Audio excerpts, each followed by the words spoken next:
A economia, por natureza, não funciona de forma totalmente natural, como uma floresta.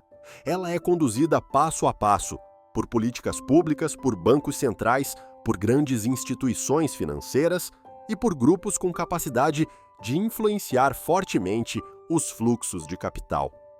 Bem-vindo ao Verdades Não Ditas, onde existem verdades que a sociedade não quer que você perceba. Ciclo 1. Crescimento. Quando a economia desacelera, a produção enfraquece, o desemprego aumenta, o consumo cai, os centros de decisão não podem simplesmente ficar de fora. A pergunta é: o que eles fazem para criar um novo ciclo de crescimento? Primeiro, eles precisam injetar sangue no sistema, ou seja, injetar dinheiro. Mas injetar dinheiro não é simplesmente imprimir e jogar no mercado. Normalmente, a liquidez entra por canais calculados. O investimento público é um exemplo clássico. O governo direciona recursos para grandes projetos de infraestrutura, estradas, aeroportos, zonas industriais, para gerar empregos, criar demanda por materiais e estimular a economia desde a base. Zonas industriais expandem a capacidade produtiva e atraem IED, FDI, fazendo com que capital estrangeiro também entre na economia doméstica. Os bancos comerciais passam a ter acesso a funding mais barato e a política costuma incentivá-los a empurrar crédito para a economia com juros mais baixos. Ou seja, o dinheiro é injetado por um sistema, não de forma desordenada. Em seguida vem o corte de juros. Cortar juros é um sinal muito forte. O dinheiro está mais barato. Pegue emprestado, invista, não fique apenas sentado em cima do caixa. Para esse sinal funcionar, normalmente ele vem acompanhado de uma fase de condução de expectativas. Você vê mídia, TV e redes sociais repetindo mensagens sobre recuperação econômica, novas oportunidades de investimento, bancos reduzindo juros para apoiar empresas, atingindo diretamente a psicologia coletiva. E então muita gente começa a pensar: a economia vai voltar, preciso comprar imóvel, preciso investir em ações, preciso expandir meu negócio. Mas, logo antes dos cortes de juros, muitas vezes existe um movimento sutil. Os juros da poupança, depósitos, são mantidos atrativos ou até sobem um pouco.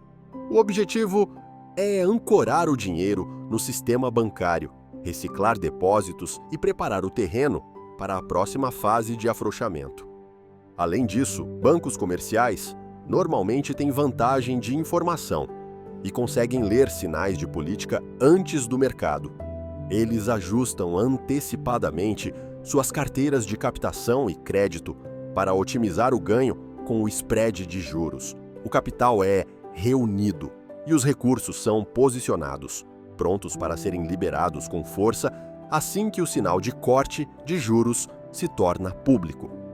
Ao mesmo tempo, o governo pode reduzir impostos, reduzir IVA e ICMS, equivalentes, imposto corporativo, tributos ligados à terra, para deixar produzir e empreender mais barato, mais respirável. Alguns canais de investimento também são afrouxados, expansão de limites de crédito para o setor imobiliário, flexibilização de alavancagem no mercado de ações e até uma postura mais leve em relação a ativos digitais, se o objetivo for fazer o dinheiro voltar a circular. Mas calma, se você apenas injeta liquidez, o dinheiro pode correr em todas as direções, inclusive sair do país. Então, são criadas barreiras. Com moeda estrangeira, a negociação costuma ser rigidamente controlada.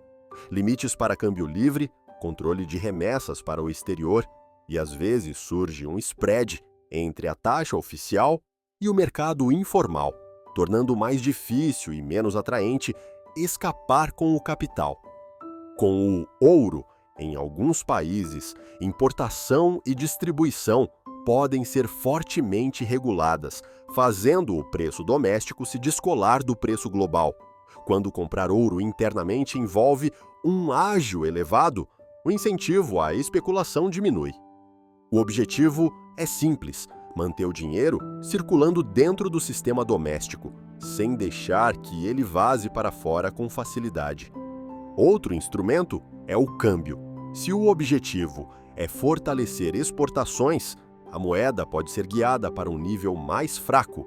Os produtos ficam mais baratos no exterior, as exportações sobem e o IED pode aumentar.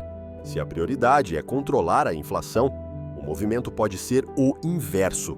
Importações mais baratas reduzem a pressão de preços no mercado interno. Esses movimentos não são aleatórios, são decisões de política. A economia não se conduz sozinha, como uma floresta.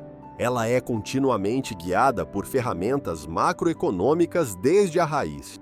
Ciclo 2. Aperto, resfriamento, controle de bolhas.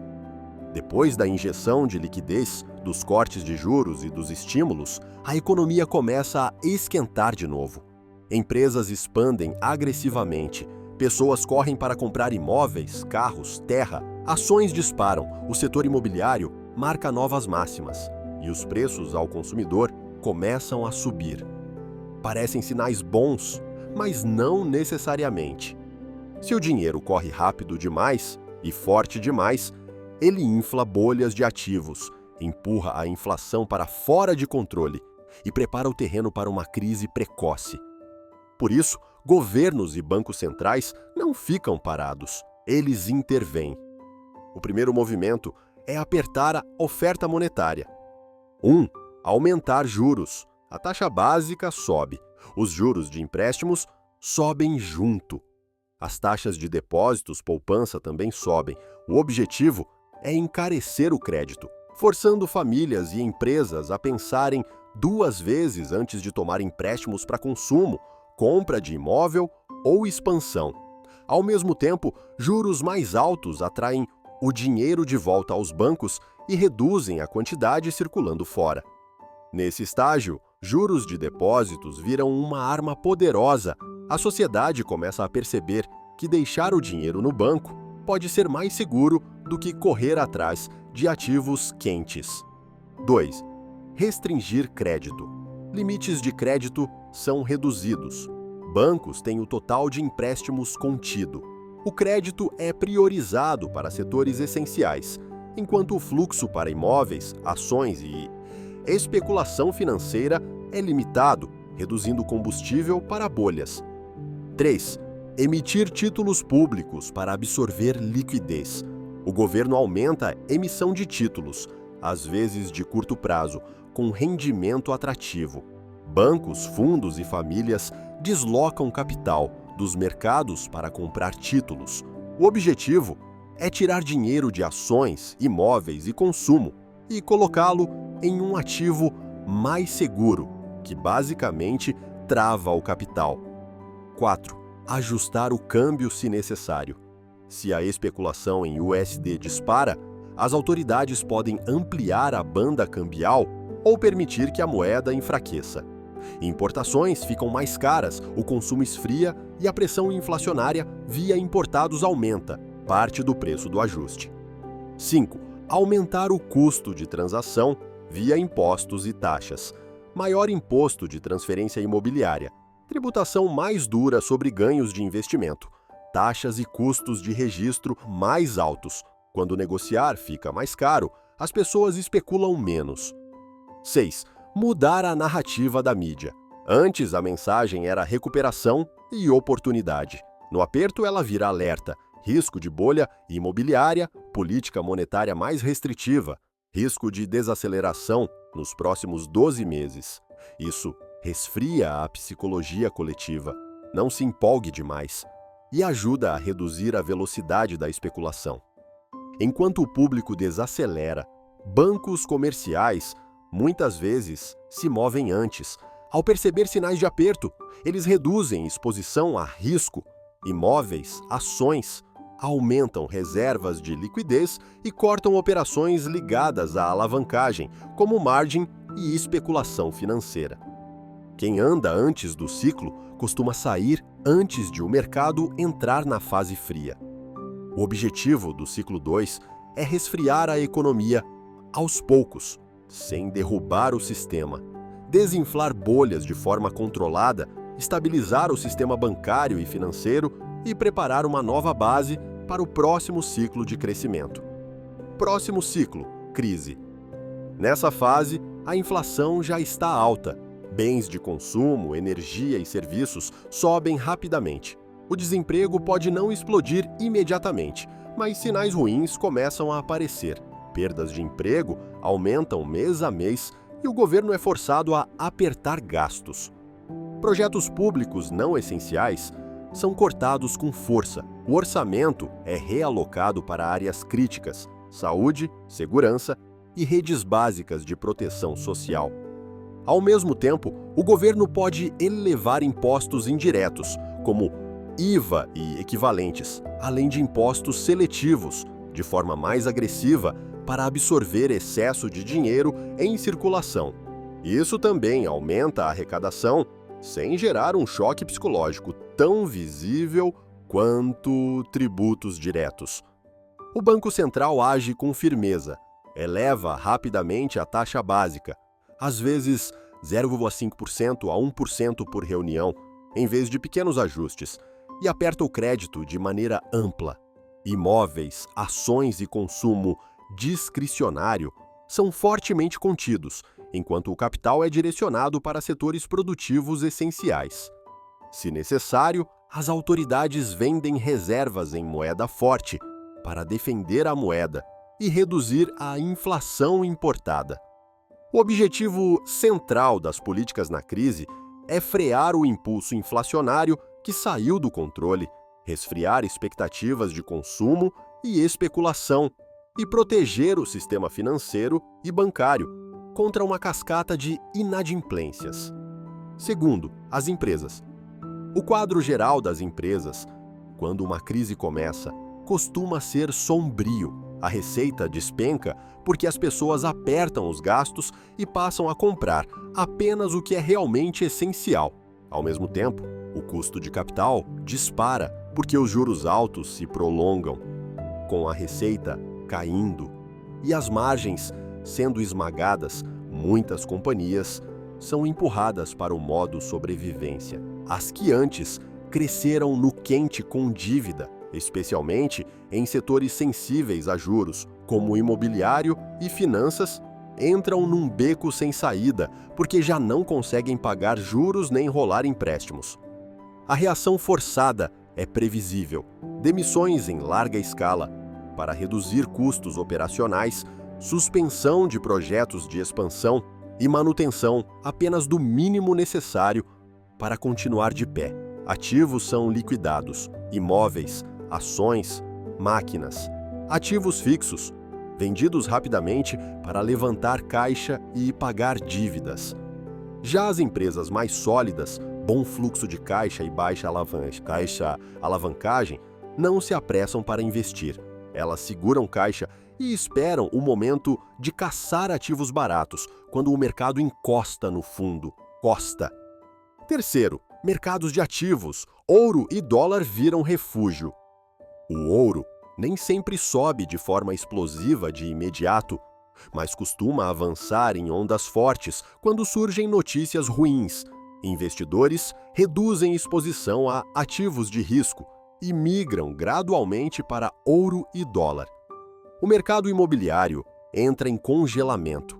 Os preços caem com mais força nos segmentos especulativos, terrenos periféricos, imóveis de alto padrão.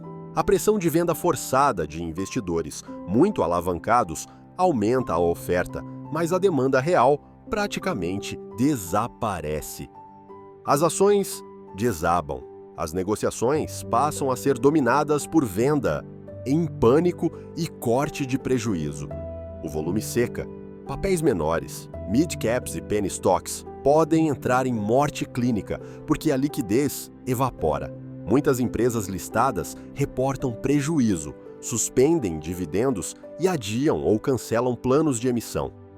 A moeda local sofre pressão de desvalorização, porque o capital recua em busca de refúgio, principalmente dólar e ouro. O Banco Central intervém, vendendo dólares no mercado, mas a eficácia pode cair se a postura defensiva se espalhar. O controle cambial fica mais rígido, maior fiscalização sobre negociação informal e restrições, limites para importações de luxo. No campo das políticas, governo e Banco Central podem elevar fortemente a taxa básica para puxar dinheiro para fora do consumo e da especulação, emitir mais títulos públicos com juros atrativos para canalizar capital para instrumentos travados e apertar o crédito a ponto de quase fechar a torneira para setores especulativos, imobiliário, bolsa e consumo não essencial. Ao mesmo tempo, impostos indiretos podem ser ajustados. Bens de luxo são mais taxados para desestimular a demanda. E tarifas, tributos sobre importações de luxo aumentam para proteger as reservas cambiais.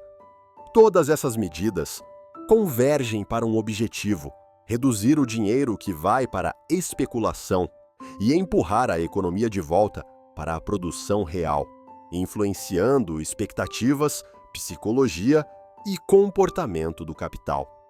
E, no fundo do ciclo, a psicologia coletiva tende a ficar defensiva. Medo de risco, perda de confiança e a preferência por guardar dinheiro em vez de apostar em ativos. O consumo cai, a liquidez congela. O consumo despenca, as pessoas compram apenas o essencial. A postura defensiva domina. Todo mundo segura a caixa, ouro ou dólar, e quase ninguém pensa em investir. O dinheiro na sociedade fica parado, sobretudo, em depósitos e poupança no sistema bancário. Uma parte menor migra para ouro e dólar como proteção. O capital produtivo encolhe e se mantém basicamente em setores essenciais: alimentos, saúde, utilidades. O resultado é que a liquidez dos mercados de ativos quase congela. O crescimento cai para níveis muito baixos, às vezes até negativos. O sistema bancário passa a depender mais de depósitos das famílias e de linhas de suporte de liquidez do governo. Em resumo, a crise é a fase de descarga do sistema. Ativos caem em bloco, a confiança se quebra e o capital se retrai. Controles sobre o fluxo de dinheiro se apertam. Aceita-se dor de curto prazo para preservar estabilidade de longo prazo. O fundo, um coma técnico. Então chega ao fundo, quando quase tudo para, esperando uma virada. A economia entra num coma técnico, sem crescimento, sem consumo, sem expectativas. O trabalho do governo e do Banco Central vira simplesmente manter o sistema respirando. O governo corta gastos secundários, eventos, pesquisas, propaganda e realoca o foco para despesas básicas, seguro-desemprego, saúde, educação. O objetivo é manter o déficit em níveis controláveis, porque se a confiança cai e o rating piora, o acesso a crédito internacional encolhe e o risco da dívida pública aumenta. Na comunicação, as autoridades tentam gerenciar expectativas, nada de dizer agonia, apenas estabilidade macro, disciplina, persistência na política, expectativas baixas, mas sem permitir pânico. E o Banco Central? Ele corta juros como um soro pingando, não para estimular um boom de crédito, mas para aliviar o custo de capital do sistema e sinalizar que há controle. Porém, não corta fundo e rápido demais, para não reacender bolhas antes de a demanda real voltar.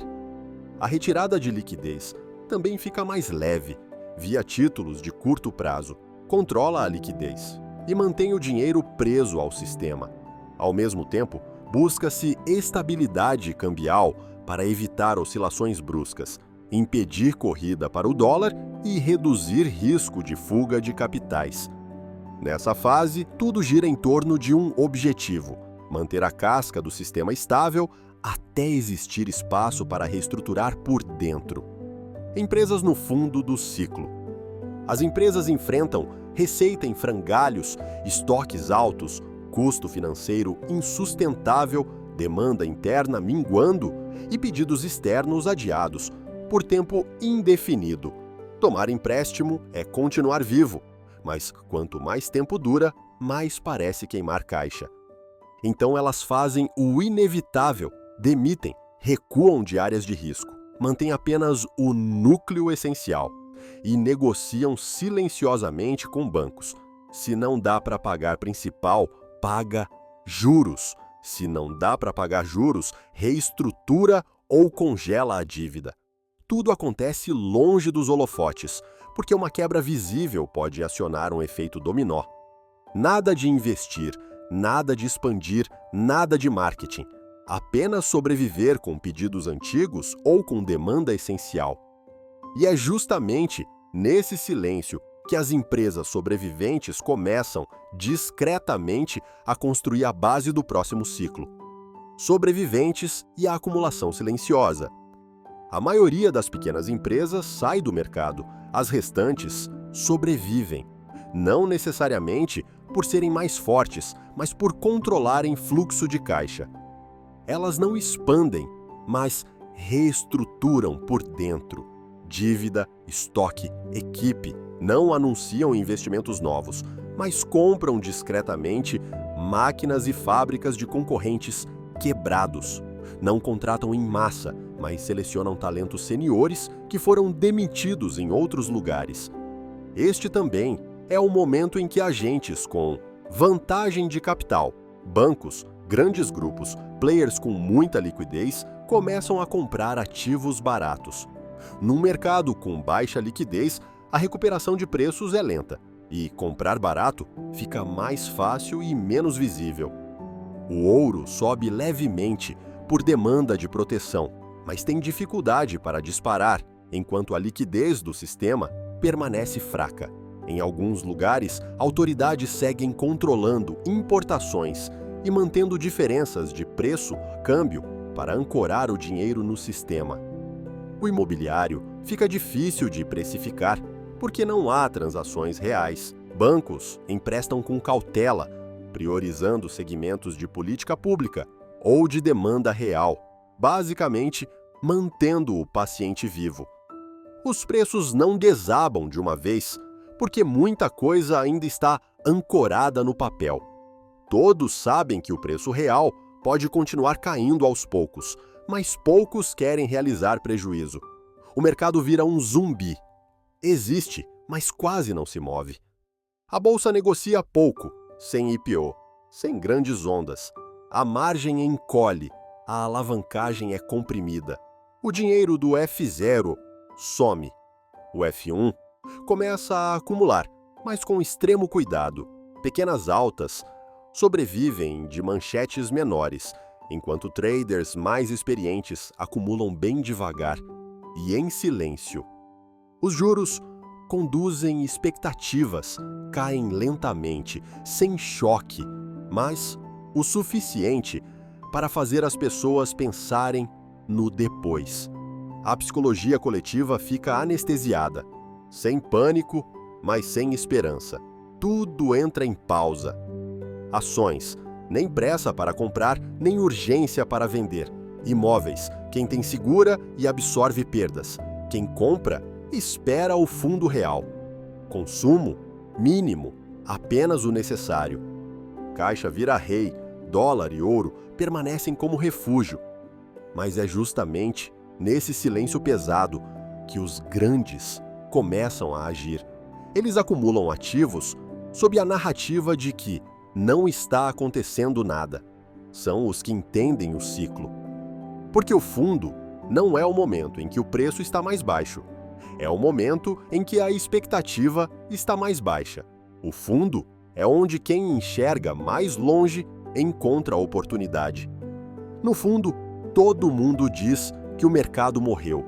Mas, dentro daqueles números frios, às vezes surgem sinais. Crédito afrouxa um pouco, desembolsos sobem levemente, emprego melhora de forma sutil, juros caem por baixo do radar. O sistema começa a preparar um salto. O salto não chega em 1 ou 2 dias. Ele chega quando existe dado suficiente, psicologia suficiente e confiança suficiente. E quando chega, pode vir tão forte que quem ficou de fora não consegue subir no trem a tempo.